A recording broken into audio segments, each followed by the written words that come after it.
भारत की इस धरती पर अलग अलग कालों में त्रिदेव ब्रह्मा विष्णु और महेश ने अपने अलग अलग अवतारों में अधर्म और पाप का अंत किया है, जिसके बहुत से प्रमाण इस भारतीय धरती पर आज भी देखने को मिलती है।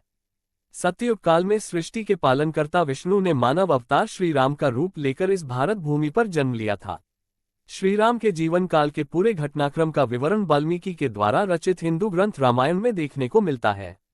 भगवान श्री राम हिंदुओं के आस्था से जुड़ी एक कल्पना मात्र नहीं है। कई लोगों को आज भी रामायण काल के वास्तविकता पर विश्वास नहीं होता है और वो रामायण ग्रंथ में वर्णित सभी घटनाओं को काल्पनिक चित्रांकन में व्यक्त कर देते हैं। लेकिन क्या आपको पता है कि वैज्ञानिकों के अध्ययनों के आधार पर सिद्ध हो चुका है कि रामायण में दर्शित सभी घटनाएं सत्य है और रामायण के सबूत के आधार पर इसकी पुष्टि की जा चुकी है। इसमें हम आपको रामायण के उन जिंदा सबूत के बारे में बताने वाले हैं जिन्हें जानने के बाद आपको भी श्रीराम के अस्तित्व के होने का प्रमाण मिल जाएगा। आइए जानते हैं रामायण के सच होने के 20 सबूत। तो आप मेरे चैनल पर नए हो तो सब्सक्राइब करें और वीडियो को लाइक करें। जी हाँ, श्री भगति सागर से बने रहे। रामायण और राम आदिकाल से लोगों के भक्ति भावना का केंद्र बने हुए हैं। रामायण के अनुसार भगवान श्रीराम ने अधर्मी रावण को मारकर एक कुशल राष्ट्र और धर्म की स्थापना की थी। जैसे इस धरती पर बहुत से लोगों की अंध आस्था श्रीराम के प्रति झलकती है, तो बहुत से लोग ऐसे भी हैं जो राम के जन्म और रामायण के घटनाक्रम पर कई सवाल करते हैं। उन्हें रामायण काल के कुछ अद्भुत कथाएं काफी आश्चर्य करती हैं और इन पर विश्वास नहीं कर पाते हैं। तो चलिए आपको रामायण के सबूत बताता हूँ। 1. अयोध्या का हनुमानगढ़ी। माना जाता है कि श्रीराम की प्रतीक्षा हनुमान इसी स्थल पर करते थे। राम निवास अयोध्या में एक प्राचीन हनुमान मंदिर है जिसे हनुमानगढ़ी के नाम से जाना जाता है। कहा जाता है कि लंका विजय के बाद भगवान श्रीराम ने हनुमान जी को ये जगह रहने को दिया था, जिसके कारण इसे हनुमान जी का घर भी कहा जाता है। मान्यता है कि श्रीराम के दर्शन के पूर्व अयोध्या में श्री हनुमान जी के दर्शन हनुमानगढ़ी में करने से मनोकामना जल्दी पूरी होती है। रामायण में भी हनुमानगढ़ी का उल्लेख किया गया है।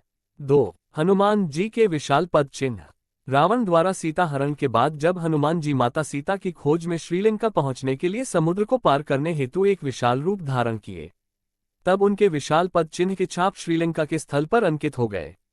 यह अभी रामायण के साक्ष्य को दर्शाता है। 3. सांप के समान शिरानुमा गुफा।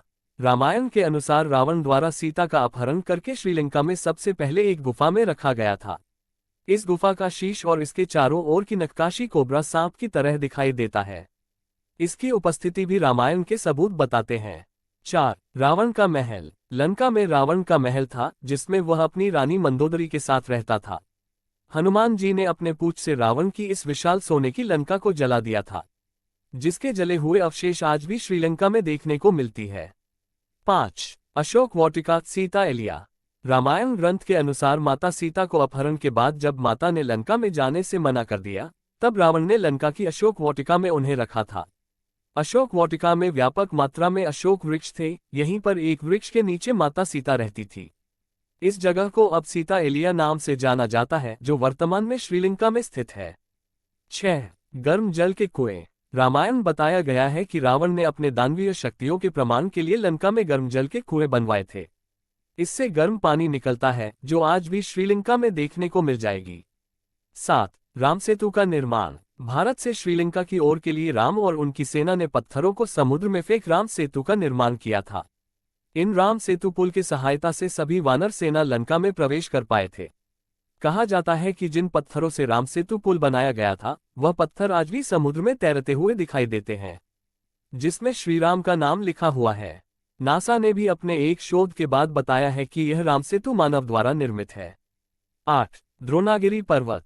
रामायण की कथा में उल्लेख किया गया है कि लक्ष्मण और मेघनाथ के युद्ध में मेघनाथ के बाण से लक्ष्मण मूर्छित हो गए थे। उनका बचना लगभग असंभव माना जा रहा था।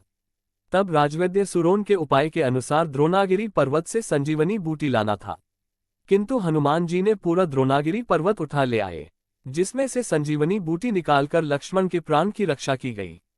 माना जाता है कि संजीवनी बूटी में इतनी शक्ति है कि वो मरने वाले व्यक्ति की प्राण को भी बचा सकता है।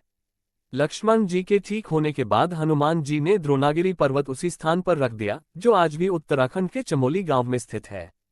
9. लेपाक्षी मंदिर। सीता हरण के बाद रावण माता सीता को जिस मार्ग से लंका ले जा रहे थे, उस मार्ग पर राम भक्त जटायु ने रावण को रोकने के लिए युद्ध किया, लेकिन रावण ने जटायु के दोनों पख काट के उन्हें गंभीर रूप से घायल कर दिया। जिसके बाद वो घायल अवस्था में श्रीराम के सामने गिरे और उनकी गोद में ही अपना शरीर त्याग दिया। जिस स्थल पर जटायु गिरे वहां लेपाक्षी मंदिर का निर्माण किया गया, जो आज भी आंध्र प्रदेश में देखा जा सकता है। 10. पंचवटी। मान्यता है कि जब राम, लक्ष्मण और सीता वनवास के लिए निकले थे तो वह नासिक पंचवटी जंगल में रहते थे।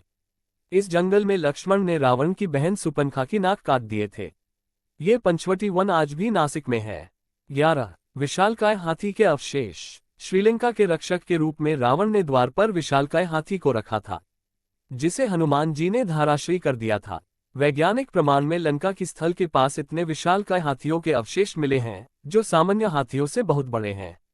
12. श्रीलंका की काली मिट्टी। रामायण में बताया गया है कि रावण की सोने की लंका श्रीलंका में विशाल स्तर पर फैला हुआ था, जिसे हनुमान जी ने जलाकर राख कर दिया था, जिसके प्रमाण का अनुमान वर्तमान में श्रीलंका में मिलने वाली काली मिट्टी से लगाया जा सकता है। आज भी बहुत से स्थलों की मिट्टी पूर्ण रूप से काली है। 13. कोनेश्वर मंदिर। रामायण में उल्लेख है कि रावण ने शिव भक्ति करके भगवान शिव से 10 सिरों का वरदान मांगा था, जिसके बाद रावण ने कोनेश्वर मंदिर की स्थापना की थी, जहां आज भी रावण की आकृतियों को देखा जा सकता है। यह दुनिया का पहला ऐसा मंदिर है जहां रावण की कई आकृतियों को देखा जा सकता है। 14. रामलिंगम शिवलिंग की स्थापना स्थल। श्रीराम ने जब रावण की हत्या की तो उन पर एक ब्राह्मण हत्या का आरोप लगा, जिसे दूर करने के लिए उन्होंने भगवान शिव की आराधना की, जिसके लिए शिवजी ने उनसे 4 शिवलिंग की स्थापना करने की मांग की। तब एक शिवलिंग सीता ने बनाया, 2 शिवलिंग को हनुमान जी कैलाश से लाए और एक भगवान श्रीराम ने अपने हाथों से बनाया। इस तरह 4 शिवलिंग का प्रमाण रामलिंगम आज भी देखा जा सकता है। 15. दीवुरम पोला। श्रीलंका में स्थित वह जगह है जहां एक पेड़ के नीचे माता सीता ने श्रीराम के कहने पर अपनी पवित्रता सिद्ध करने के लिए अग्नि परीक्षा दी थी। 16. कोंडा काटू गाला। हनुमान द्वारा लंका को आग लगाने के बाद रावण द्वारा सीता को अशोक वाटिका से हटाकर कोंडा काटू गाला गुफा में सर रख दिया गया था, जहां कई ऐसे प्रमाण मिले हैं जो रावण के महल को जाने वाले गुफाओं से मिलते जुलते हैं। 17. सुग्रीव की गुफा। कर्नाटक के हम्पी शहर में एक किष्किंधा पर्वत थी, जहां 2 वानर भाई सुग्रीव और बाली की गुफा और साम्राज्य था। यहीं पर सुग्रीव को श्रीराम ने अपने अधर्मी भाई बाली से मुक्ति दिलाई थी, जिसके कई साक्ष्य आज भी देखने को मिल जाएंगे। 18. शिवरीनारायण। रामायण के अनुसार अपने वनवास के दौरान छत्तीसगढ़ के शिवरीनारायण में श्रीराम की भेंट उनके भक्तिन शबरी से हुई थी, जिनके झूठे बेर श्रीराम ने खाए थे। शिवरीनारायण में राम के आने के प्रमाण आज भी देखने को मिल जाएगी। सबरी और नारायण के नाम पर ही इस जगह का नाम शिवरीनारायण रखा गया। 19. जानकी मंदिर। ये नेपाल के जनकपुर शहर में है, जहां पर माता सीता का जन्म हुआ था। इन्हीं के नाम पर यहां जानकी मंदिर का निर्माण किया गया है, जहां पर आज भी लाखों लोगों का आना जाना है।